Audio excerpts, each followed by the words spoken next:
Television में विज्ञापन व न्यूज हेतु संपर्क करें।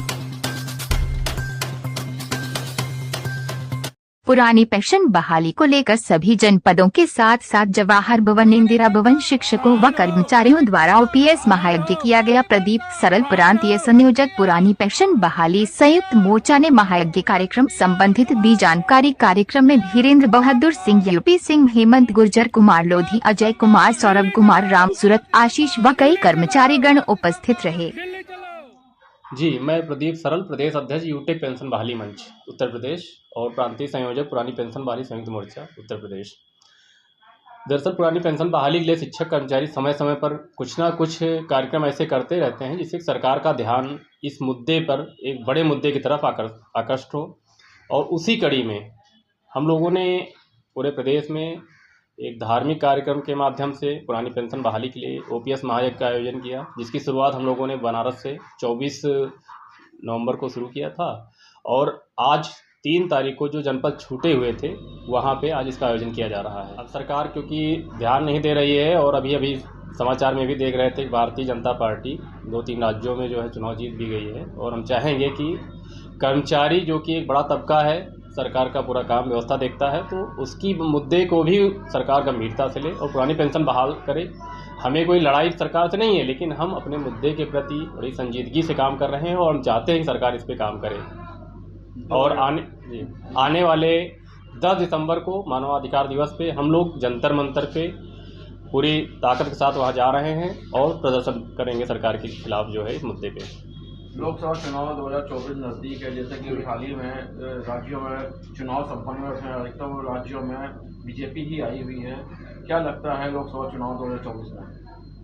जी देखिए, बहुत सारी सरकार की जो एक कह सकते हैं कि अभी हाल ही में माननीय प्रधानमंत्री जी ने कहा कि ये पेंशन जो है एक मतलब भी उसके क्या उन्होंने कहा कि क्या बोल रहे थे, रेवड़ी शब्द उन्होंने यूज किया था और करीब 80 लाख जो है 80 लाख क्या 80 करोड़ कर्मचारियों, मतलब जो आम पब्लिक है, उसको सरकार लगातार राशन दे रही है, यानी चीज़ें दे रही है।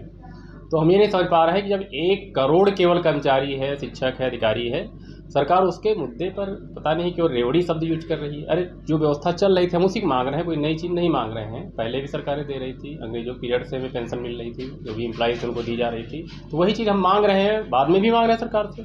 इसको रेवड़ी करके हमारा मजाक न उड़ाया जाए।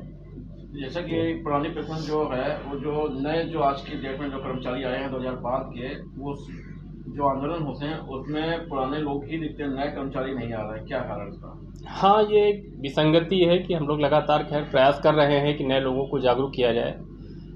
अब पुराने लोग जो है, क्योंकि संगठनों में जो दायित्व है पुराने लोगों के पास ही अभी भी हैं और नए लोग अभी दायित्वों की जिम्मेदारी नहीं ले पाए हैं, फिर भी पर काफ़ी हद तक निकल रहे हैं लोग, ऐसा नहीं है। हाँ, संख्या हमारी कम रहती जरूर नए लोगों की, ये बात है।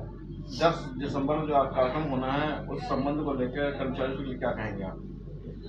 देखिए, 10 दिसंबर को हम लोग जंतर मंतर नई दिल्ली में प्रदर्शन करने जा रहे हैं और इस मुद्दे पर वहाँ डॉक्टर मंजीत सिंह जी हैं दिल्ली में, तो उनके नेतृत्व में हम लोग ये कार्यक्रम करेंगे और हमारा प्रयास रहेगा कि हम सरकार को इस मुद्दे पर, जो कमेटी भी काम कर रही है, सरकार ने कमेटी बनाई है नई पेंशन की समीक्षा के लिए, हम दबाव डालेंगे कि उसमें सरकार जो है नई पेंशन व्यवस्था को समाप्त करके पुरानी पेंशन व्यवस्था लागू करे। और हमारा प्रयास यही है कि सरकार को हम आश्वस्त करें कि नहीं, हमें पेंशन जो है हमारे लिए जीवन मरण का प्रश्न है और बुढ़ापे में जब कुछ नहीं काम देता पेंशन ही काम देती है। ऐसी सरकार मिली है जो हर पोर्टल पे बहुत अच्छा काम कर रही है। ऐसी सरकार अभी तक आई नहीं स्वतंत्रता के बाद, और इस सरकार को हम प्रमाण पत्र नहीं दे रहे हैं, पूरे प्रदेश के देश की जनता दे रही है। और हम चाहते हैं सिर्फ मोदी जी से, माननीय प्रधानमंत्री जी से और योगी जी से कि एक से एक देश एक संविधान पे आप बात करते हैं तो आप व्यवस्थापिका में बैठे, आप अपने लिए व्यवस्था बना लिए, न्यायपालिका बैठी लिए, अपने लिए न्याय कर लिया पुरानी पेंशन की, बाकी कार्यपालिका कहाँ जाए? हम लोग जो कार्य करते हैं सरकारी कर्मचारी, ये कहाँ जाएंगे? मतलब जिसके हाथ में जो पावर वो अपने अपने लिए काम कर ले रहा है। तो हम कर्मचारी लोगों को इस सरकार से बहुत ज़्यादा आशाएं हैं कि एक से देश एक संविधान, एक ही पेंशन लागू करिए, चाहे एनपीएस लागू करिए सभी पे, चाहे ओपीएस लागू करिए। जो आपका हमेशा से नारा रहा, सबका साथ, सबका विकास, सबका विश्वास, सबका तो प्रयास। आपको क्या लगता है लोकसभा चुनाव से पहले विकास होगा आप लोग का कुछ काम? बिल्कुल, इस सरकार से बहुत अपेक्षाएं हैं, जनता भी इनके साथ है, कर्मचारी भी इनके साथ हैं, लेकिन इस लोकसभा चुनाव से पहले पहले कर्मचारियों के जो मन को आहत पहुंची है, पीड़ा पहुंची है, उसको दूर करने का काम प्रधानमंत्री मोदी जी करेंगे। लोकसभा चुनाव से पहले अगर आपकी मांगे नहीं पूरी हुई तो क्या करेगा?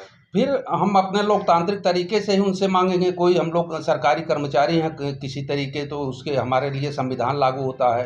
नहीं, इतनी उम्मीदें आपकी हैं तो फिर टूट नहीं जाएंगी? उम्मीदें क्यों टूटेगी? आदमी प्रयास करता रहता, मांगता रहता, टूटेगी क्यों उम्मीदें? और वो कोई सरकार अभी तक रही है 2004 के बाद, और सरकारों ने तो नहीं दिया है। अब जनता इनके साथ है तो हम कर्मचारी लोग इनसे अलग हट के कहाँ जाएंगे? हम लोग भी तो समाज के एक अंग हैं। प्रयास जारी रहेगा? प्रयास जारी रहेगा, निरंतर प्रयास जारी रहेगा, जब तक एक संविधान और एक देश एक कानून नहीं लागू होगा। सबको एनपीएस दो या तो सबको ओपीएस दो।